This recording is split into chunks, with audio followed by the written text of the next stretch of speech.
It was a cold morning, and Emma walked through the deserted streets with her worn-out backpack and her cart full of cans. This was the time of day she liked to work the most. The silence of the city brought her a strange kind of comfort. Without the hustle and bustle of people, she could focus on her task, finding as many recyclables as possible before the sun rose.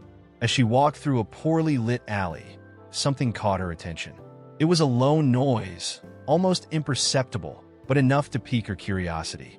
Emma stopped and looked around, trying to understand where the sound was coming from. A few meters away, she saw a man lying down, leaning against the brick wall. His breathing was heavy, and his hand was shaking as he tried to get up. Without thinking twice, Emma ran to him.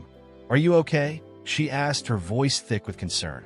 The man, who looked to be in his 60s, shook his head slightly, trying to say something. "Please, help me," he mumbled before collapsing again. It was then that Emma noticed the briefcase next to him, open and with bills scattered across the floor. Her heart raced. She had never seen so much money in her entire life. The temptation to grab those bills grew quickly, but something inside her made her hesitate.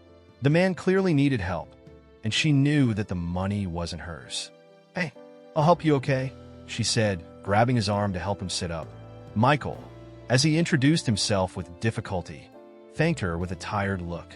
"They tried to rob me," was all he could say before coughing violently. Unsure of what to do, Emma helped him up. She decided that she couldn't leave him there, alone and vulnerable. Together, they walked slowly out of the alley, while Emma tried to keep the man conscious. But something about that briefcase still intrigued her. Why would someone be walking around with so much money like that in the middle of the night? And just like that, without realizing it, Emma's life was about to change forever. As soon as they left the alley, Emma looked around, looking for a safe place to take Michael. The streets were deserted, and no stores seemed open at that hour. His breathing was getting shallower and shallower, and she began to panic. "I need to find help," she muttered to herself. After a few minutes of walking, she spotted a park bench lit by a rusty streetlight. "Let's sit here just a minute," she said, helping him to sit down. Michael held her arm tightly, his eyes half closed. "The briefcase, where is it?"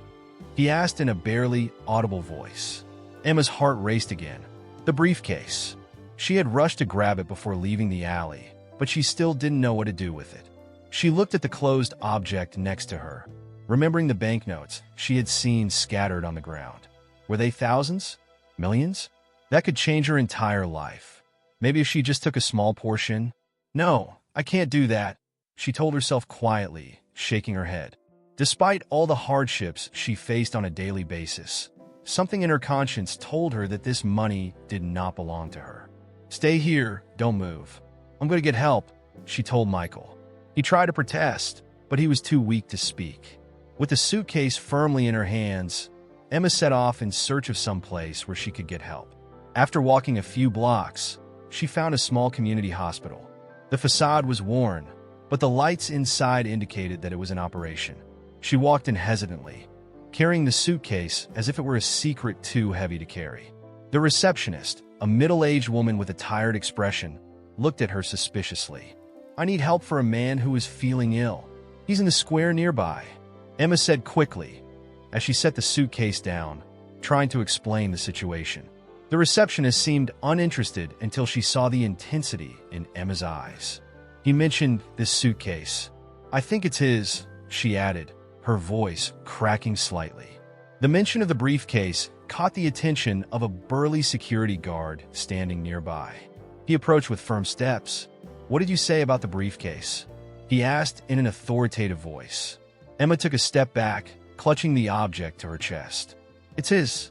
I just want to help. Please come quickly," she pleaded. A few minutes later, the security guard and a doctor followed Emma to the square.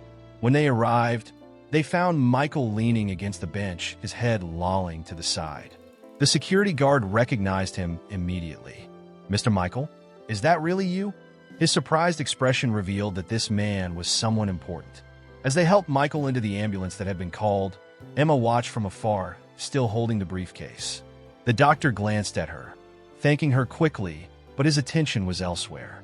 In the patient, Emma knew she had done the right thing, but something in Michael's gaze when he saw her with the suitcase seemed to hold a mystery that she didn't understand. The decision to return everything would change not only Emma's night, but also her entire future. And deep down, she felt that this story was just beginning. Hours later, Emma sat in the hospital waiting room, looking at her trembling hands. The suitcase was firmly resting on her lap, as if it were a shield. She didn't know why she was still there. She could simply leave the suitcase with the staff and leave, but something made her stay. Maybe it was Michael's gaze, that weak but urgent gaze that seemed to beg her not to leave. The receptionist watched her from afar, clearly intrigued by this young woman in simple clothes and such an expensive suitcase. The silence was broken when the burly security guard returned, beckoning Emma over with a gesture. "Miss, you can come with me. Mr. Michael is awake and has asked to see you." Emma felt her heart race. She got up slowly and followed the man down the narrow, bright hallway. The white walls, the smell of disinfectant, and the sound of medical equipment made her anxious. When they reached a room at the end of the hallway, the security guard stopped and pointed to the half-open door. "He's over there. Come in." Hesitantly, Emma slowly opened the door. There was Michael, lying on a bed, hooked up to several machines, but his expression visibly calmer. When their eyes met, he smiled slightly. "You're back," he said, his voice still weak, but with a tone of gratitude. Emma stepped forward, holding the briefcase tightly. "I brought this. I think it's yours," she said, holding it out to him. Michael's smile widened as he looked at the briefcase.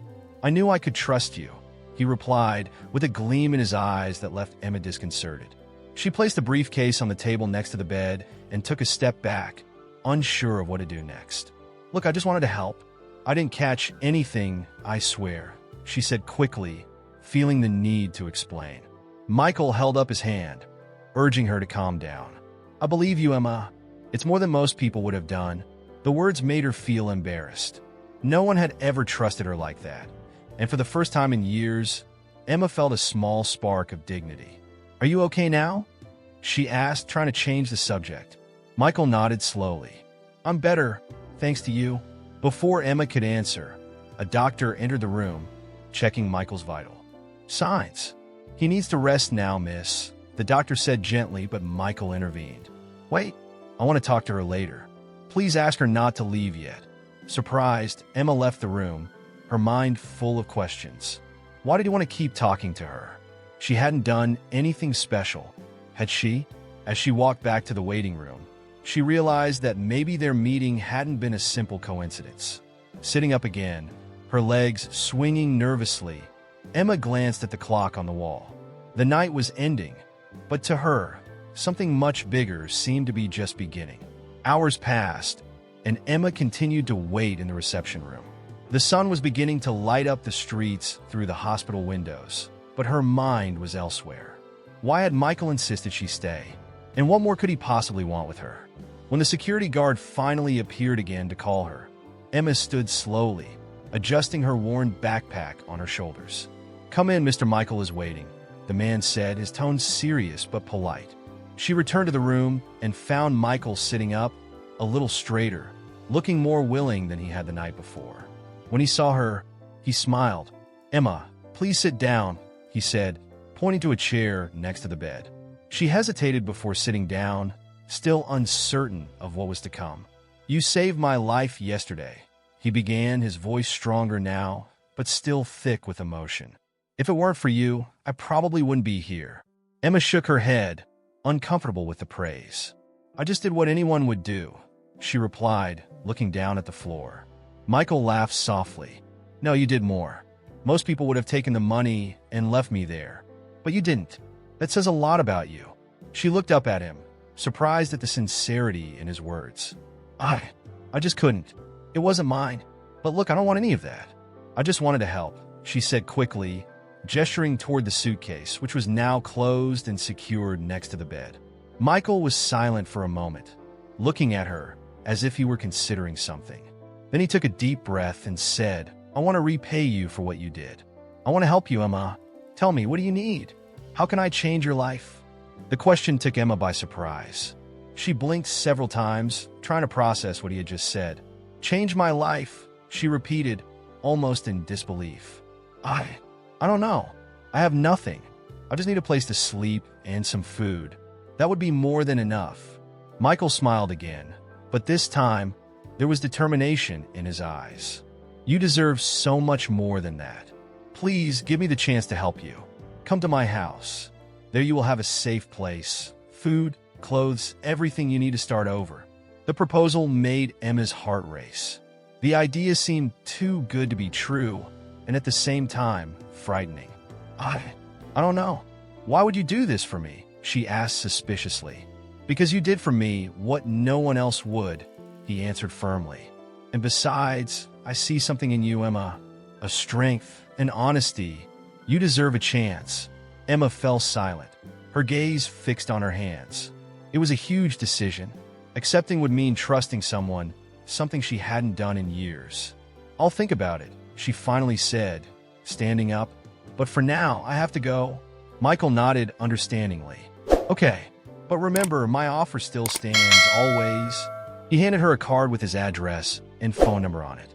If you decide to accept, come find me. With the card in hand and her heart in turmoil, Emma left the hospital. Outside, the world remained the same, but she knew that if she accepted Michael's offer, her life would never be the same again. Hours passed, and Emma remained in the waiting room, lost in thought. Try as she might, she couldn't understand why Michael wanted to talk to her again. He was clearly an important man, someone from a completely different world than her own. What could she, a young homeless woman, have done to catch his attention? Finally, the burly security guard appeared again. He wants to see you now, he said, his tone of voice a mix of respect and curiosity. Emma swallowed hard, stood up slowly, and walked down the hallway, feeling the weight of uncertainty grow with each step. When she entered the room, she found Michael sitting there, looking a little stronger than before. He smiled as soon as he saw her, and Emma couldn't help but smile back. There was something in the way he looked at her that made her feel like she wasn't just a stranger here. Please sit down, he said, pointing to a chair next to the bed. Emma did so, nervous but curious. Before she could say anything, Michael began to speak. Emma, you have no idea how grateful I am that you stayed. Most people would have taken the briefcase and disappeared, but you didn't. You saved my life. She shook her head, uncomfortable with the praise. I only did what anyone should do, she said, looking away. Michael gave a light but tired laugh. If that were true, the world would be a much better place. He paused, as if choosing his words carefully. I want to do something for you, Emma. It's not just out of gratitude, but because I see something special in you. I want to help you have a chance to change your life. His words took Emma completely by surprise. She blinked, trying to process what she had just heard. Help? What do you mean? She asked suspiciously. She had been in situations where people promised to help, but then disappeared when she needed it most. I want you to come with me, Michael said firmly. I have a big house, plenty of space, and I can offer you something you may never have had: stability. You don't have to live like this anymore, Emma. I want you to have a real chance to start over.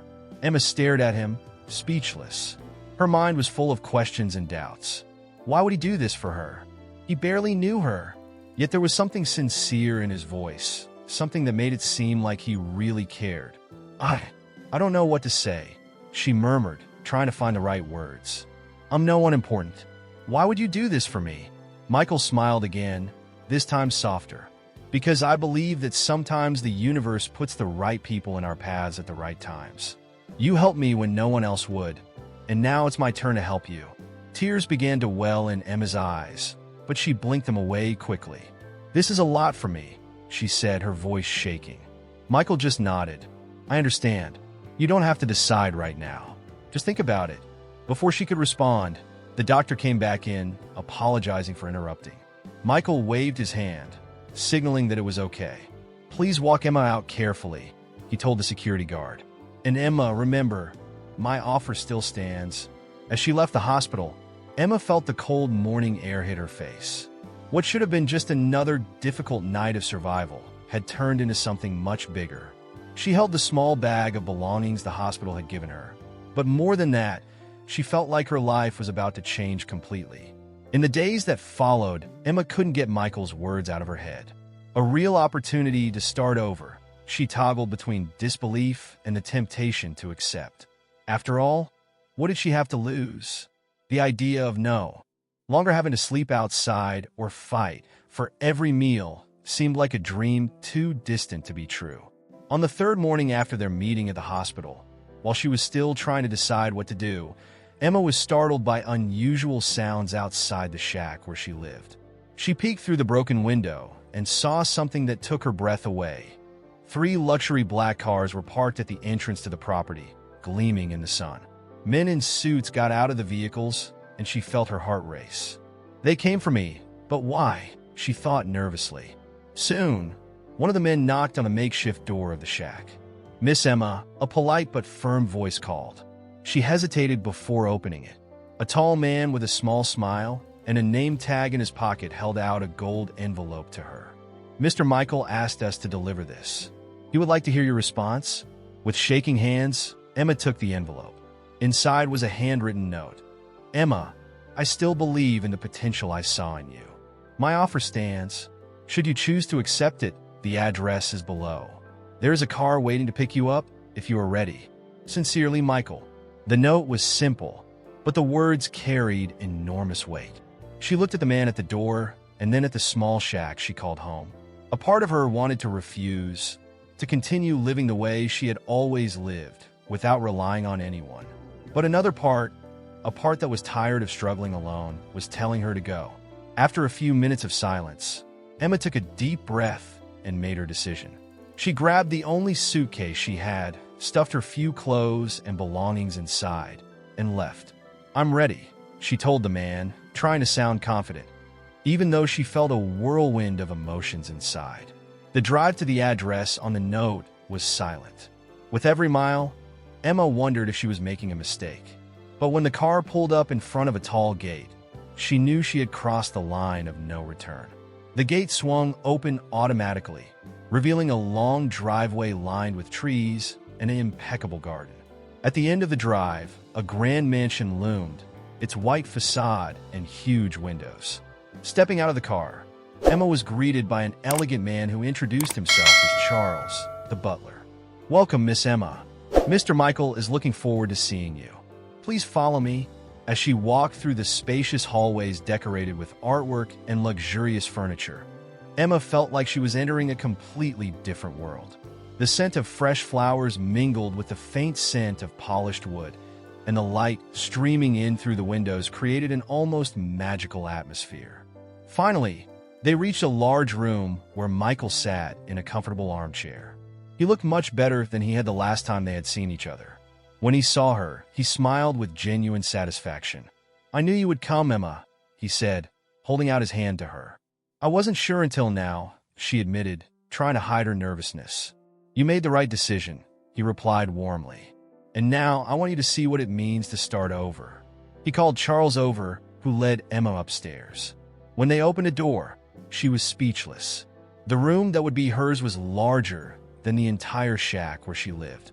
There was a huge bed with silk sheets, a closet full of clothes, and even a vanity filled with beauty products she had never imagined touching.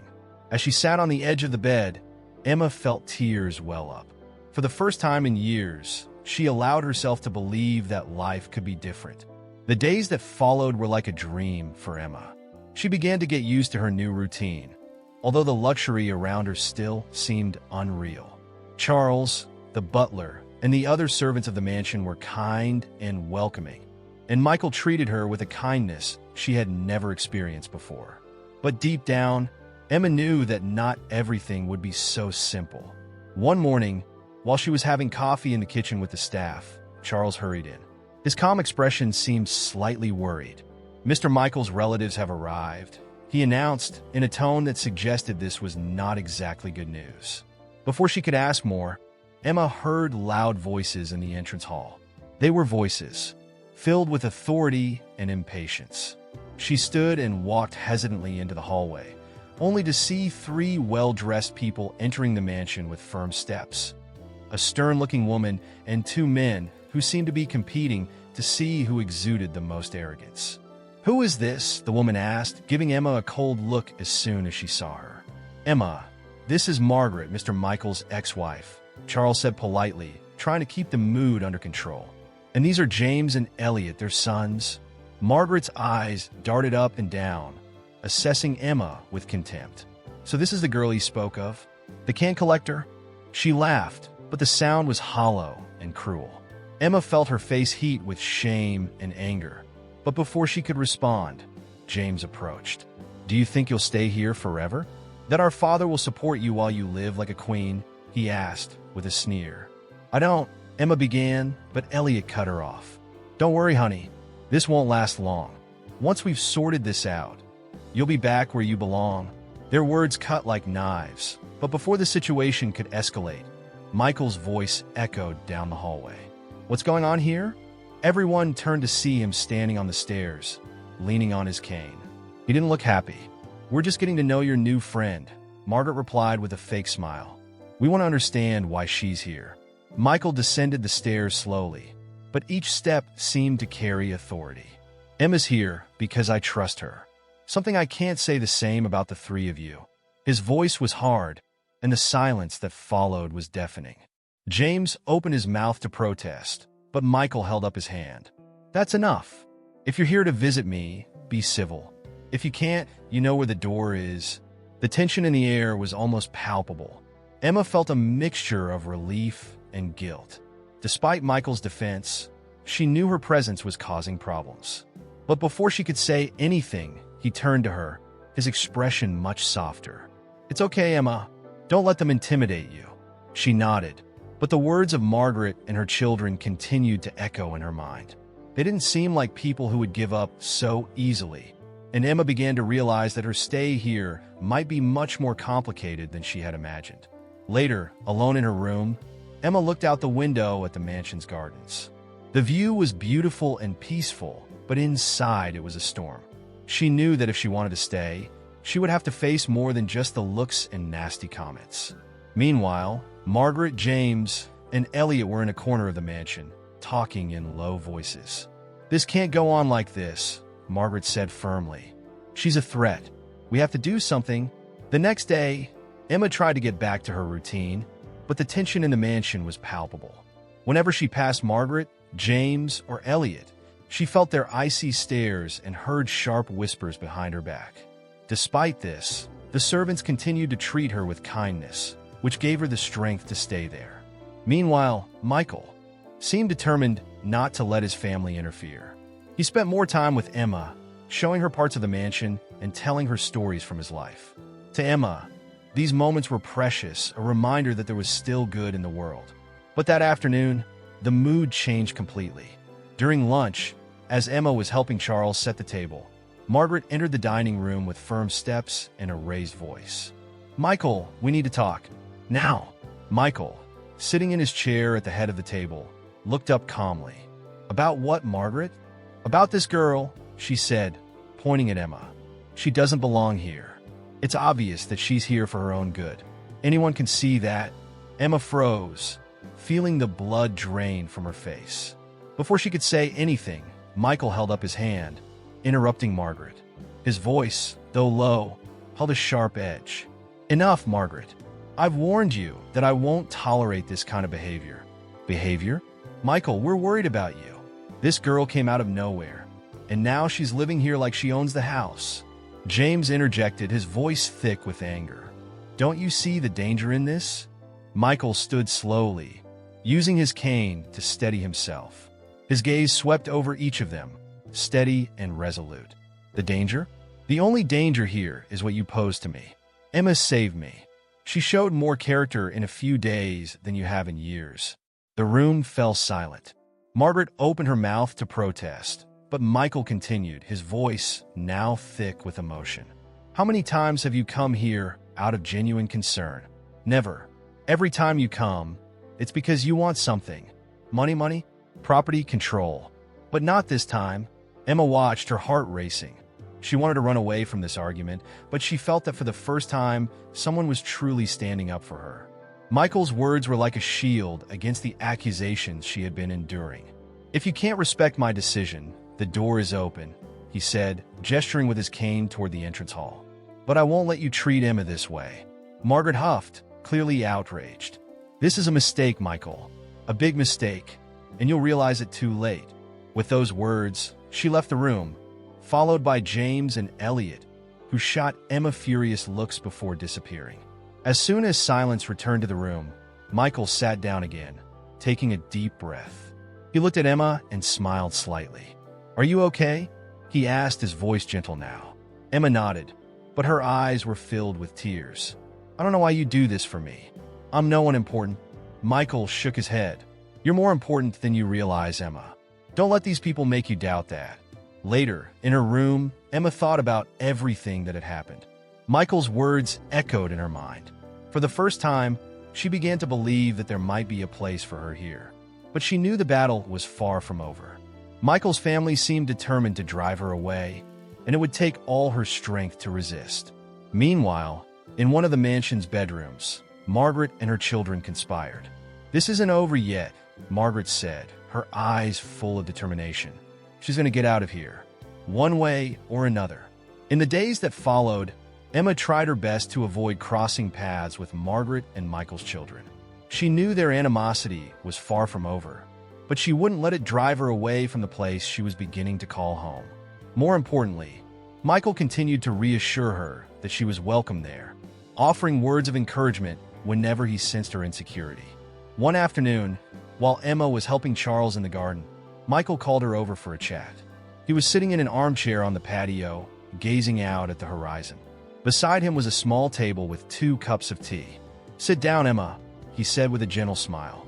She moved closer, feeling the familiar butterflies in her stomach. Whenever Michael wanted to talk seriously, he always started this way, calmly and sweetly. Emma sat down and looked at him, waiting for him to begin. I've been thinking a lot about everything that's happened since you got here, he began, pausing to take a sip of tea. You brought something that was missing in this house, something my family never managed to bring. Emma frowned, not understanding. Me? What could I possibly bring to a place like this? Honesty, simplicity, and most of all, loyalty, he replied. You saved me without expecting anything in return. That's a rare thing, especially in the world I live in. Michael's words warmed Emma's heart. She wanted to protest, to say that she wasn't that special, but he held up his hand, urging her to continue. I have a new proposal for you, he said, his tone becoming more serious. I want you to come with me on a trip to my country house. It's a special place for me, away from all this stress and problems with my family. I think it would be good for both of us. The idea took Emma by surprise. A country house? It sounded like something out of a movie. But as she looked into Michael's eyes, she realized that he really wanted her to go. Maybe he saw it as a chance to escape the stress and reconnect with something simpler. I don't know, she began hesitantly. Are you sure you want me to go? More than anything, he replied. I need some peace, and I think you do too. Trust me, Emma. This place can change your perspective. After a few seconds of thought, she finally nodded. Okay, I'll go. The next day, Charles helped organize the trip. Emma and Michael boarded one of the mansion's cars, accompanied only by the driver. The drive was long, but Michael seemed relaxed, even nostalgic, as he gazed out the window.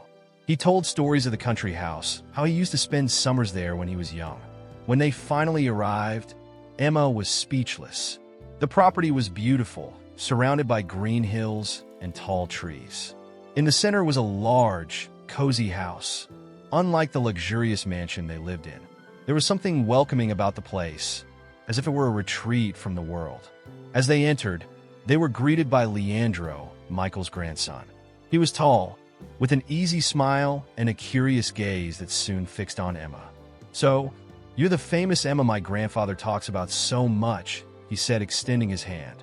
Emma blushed, surprised by the warm welcome.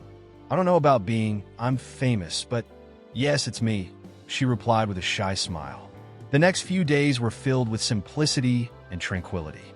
Emma, Michael, and Leandro spent their time together, fishing in the lake, exploring the fields, and sharing stories around a campfire at night. For the first time in a long time, Emma felt like she belonged somewhere. But at the same time, she knew that the peaceful atmosphere was temporary. Margaret and Michael's children weren't going to make things that easy. And soon, Emma would have to face more challenges to protect the new home she was starting to build. The days at the cottage passed with a lightness that Emma had barely known existed.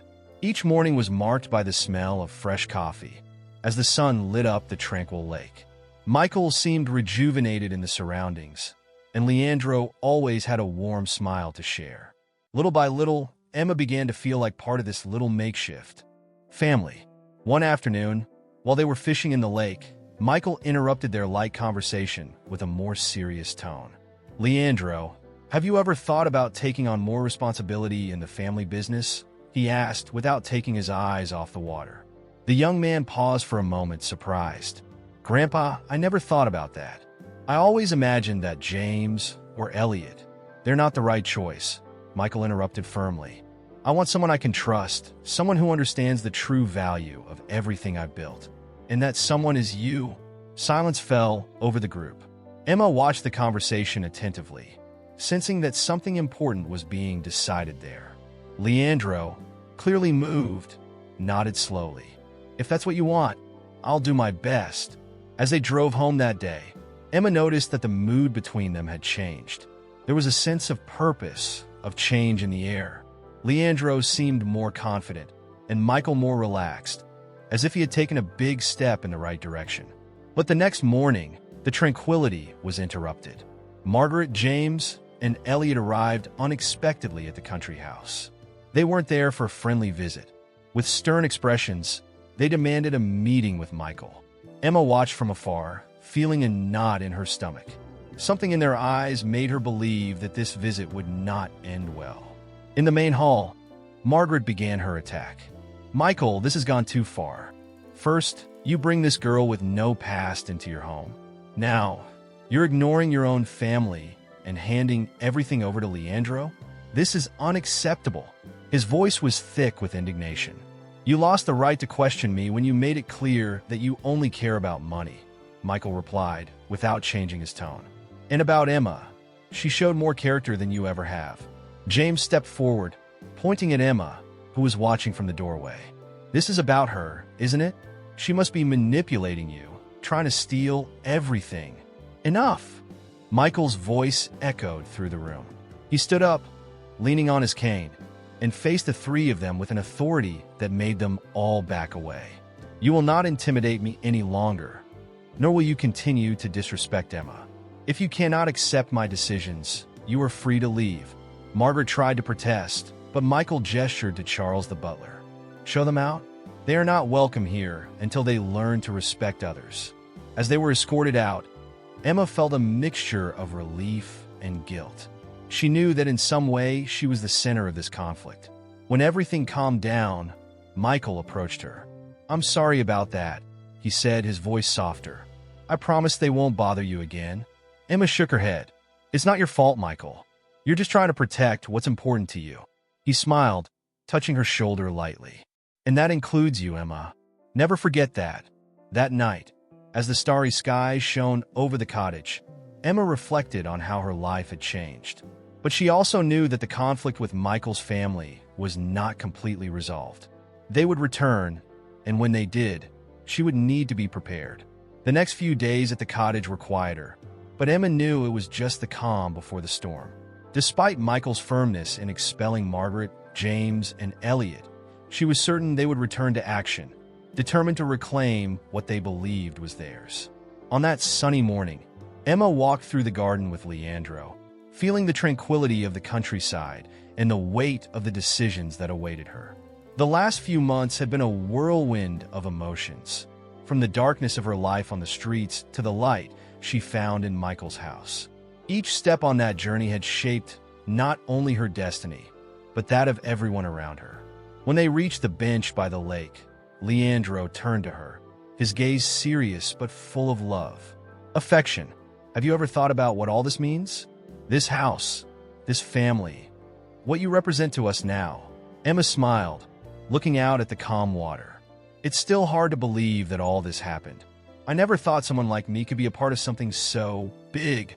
Leandro took her hand and squeezed it gently. You brought something that no one else could, Emma.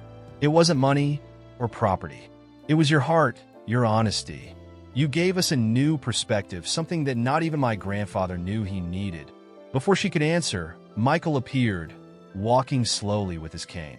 He looked friendlier, but still carried the same authority and serenity as always. He sat down next to them and looked out at the lake, taking a deep breath as if to absorb this moment. Emma, he began, his voice soft but firm. I know you've been through things no one should have to go through, but you chose kindness when you had every reason to give up. That's why I trusted you, why I did everything I did. She looked at him, her eyes brimming with tears. You saved my life, Michael. All of this, I can never thank you enough. Michael smiled. You've already said thank you, just by being who you are. Now, I want you to promise me something. Promise me that no matter what happens, you'll never let anyone take that essence away from you. Promise me that you'll continue to bring light wherever you go. Emma nodded, unable to hold back her tears. I promise. In that moment, Michael seemed at peace. He knew that his time was short, but he also knew that his legacy was secure. In Emma and Leandro, he had found not only material heirs, but also heirs to his vision, his values, and everything that truly mattered. Months later, Michael passed away peacefully at the country house, surrounded by those he loved most. Margaret and her children tried to contest the will, but the evidence of his mistakes was irrefutable. Michael's fortune was divided between charitable causes, Leandro, and, surprisingly, Emma, who became co-trustee of the foundation he created to help people in vulnerable situations, just as she had once been. Years later, Emma and Leandro stood in the same garden, now with a child running around them. Little Gustavo, their son, who had brought even more joy into their lives. Looking out over the lake, Emma whispered to Leandro, I think you would be proud. I'm sure of it, Leandro replied, smiling. Emma knew her journey would never be perfect, but she had learned that true wealth was not in possessions, but in the hearts we touch and the lives we change. Michael had planted a seed of hope in her, and now she was determined to spread that same hope to the world. And so, surrounded by the peace of nature and the love of her new family, Emma found something she had never had before, a home, a purpose, and a legacy that would never be forgotten.